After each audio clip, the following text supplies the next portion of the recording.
This will be a day long remembered. Now I am the master. Welcome to another episode of Legends and Theories. And welcome to my recap and review of The Mandalorian Season 3, Chapter 19, The Convert. And this was a pretty interesting episode, and there will be spoilers. I'll go through the recap of the episode, then the review, so let's go straight into it. On Mandalore, Din Djarin and Bo-Katan begin to discuss what has happened, and Bo-Katan asks if Din has seen anything. Din says no, and Bo decides not to mention her seeing a mythosaur. With it, they go to leave the planet and return to Bo's fortress so Din can return to his people. But after leaving, they are ambushed by TIE interceptors. As they are pursued, they continue to rush on, and with this, they make it to the planet, and with it, they begin to descend. So Din could get to his starfighter to help Bo fight off the fighters. Din jumps out of the Mandalorian fighter so he can get to his ship, going past many of the TIE interceptors. He makes it to his N1 starfighter, and entering it, he takes off and begins to pick off some of the fighters pursuing Bo-Katan. Together, the two are able to take out all the TIE interceptors, and before they can return to the fortress, TIE bombers start to attack and bomb the fortress into oblivion. Bo-Katan wants to get revenge and begins to fire upon them, but Din sees that there are far too many for them to deal with, and both escape into hyperspace. Meanwhile, on Coruscant, Dr. Pershing is giving a speech and telling about how he is so grateful for the new opportunities he's had and how he wants to be loyal to the New Republic and through it use his skills in cloning to be able to help them. And after exiting, he's congratulated by many of the people outside and is told how good of a job he has done and that it's very interesting for him to be able to escape from the Empire. Pershing returns to his settlement where many other Imperials that are getting a second chance are, and with it he meets up with them, including one of the officers that worked on Moff Gideon's ship. They begin to discuss things that they missed from the Imperial time, and Pershing mentions that he really misses the taste of one of the many things the Imperials had to eat, and later that night, this is left outside of his door. Pershing continues to do his work, and later that night, he goes with this officer that he used to work with and begins to tour Coruscant, and they come to one of the only remaining parts of the planet visible from the upper levels, the tallest peak of a mountain, and with this they begin to look upon it, and she tells Pershing to go and touch it, that it's fine. Quickly, the droids come, and they both laugh at the little joke she pulled on him, and continue on to their home, where they begin to discuss Pershing continuing his research on how it can be beneficial to the New Republic, meeting up with his droid parole officer.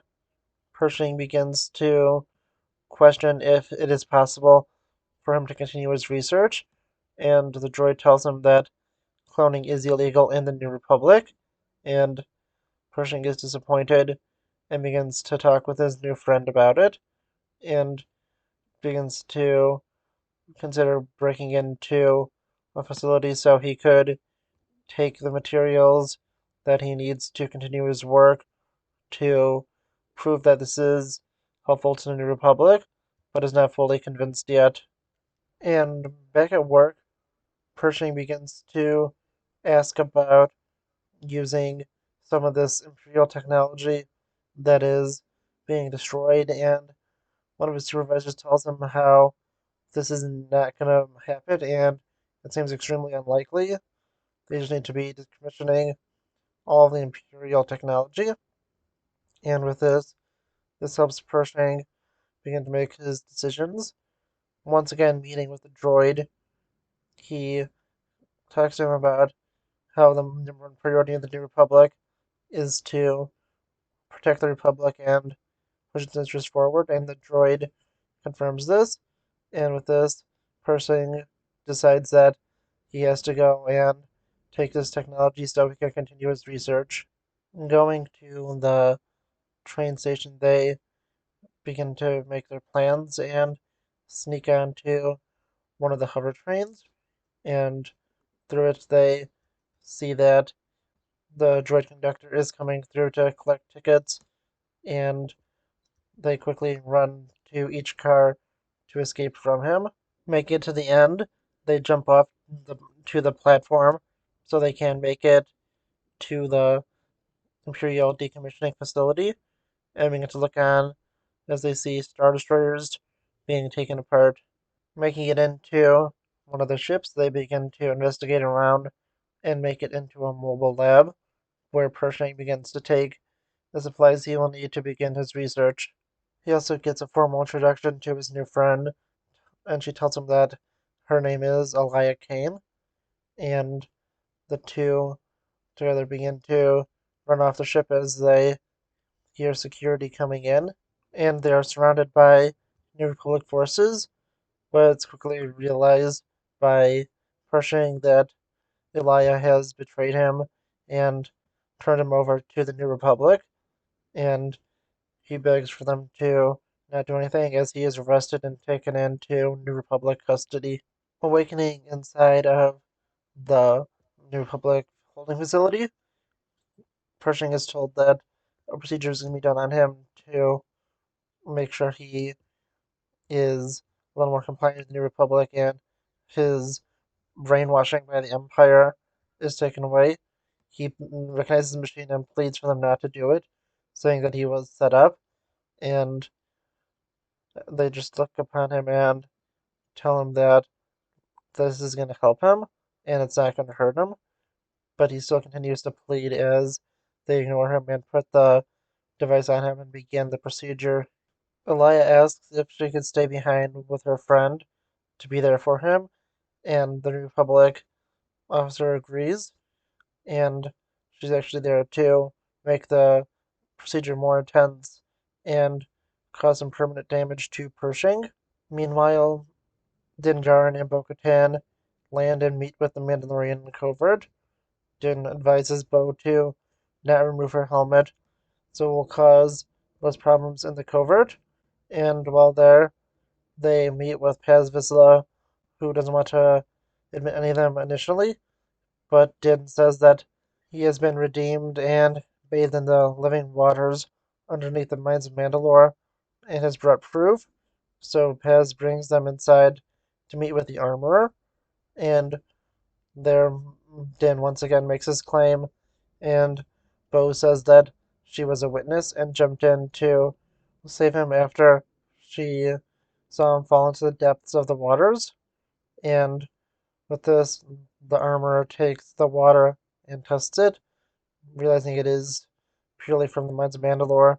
She lets in Din Djarin once again into the covert, but also goes to Bo-Katan and tells her that she can join them if she wants. And Bo-Katan initially refuses. She is asked if she's ever removed her helmet since she was in the waters, and she tells the truth, saying that she has not yet.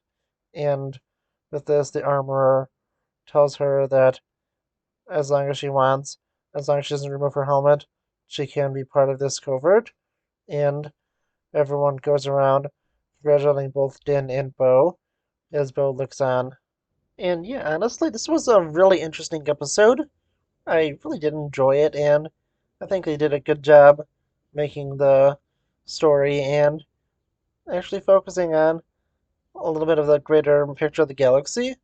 Although it was very obvious that Pershing was going to be betrayed by the Imperial officer, and she was clearly loyal still to Gideon. I still really enjoyed it and wondered how she was going to betray him, and I thought that she was going to have him captured and retaken into Imperial custody. I didn't think that she would try to basically wipe his mind. And yeah, honestly, that was a pretty interesting thing to see. And it was a really crazy scene. And it was really cool to see the planet of Coruscant in just so many eras now, especially in such a short time. We got to see Coruscant under the Republic's control during the Clone Wars, Season 7, and then we got to see it under early Imperial control during Bad Batch, under full Imperial control during Andor, and now we get to see it under New Republic control during The Mandalorian.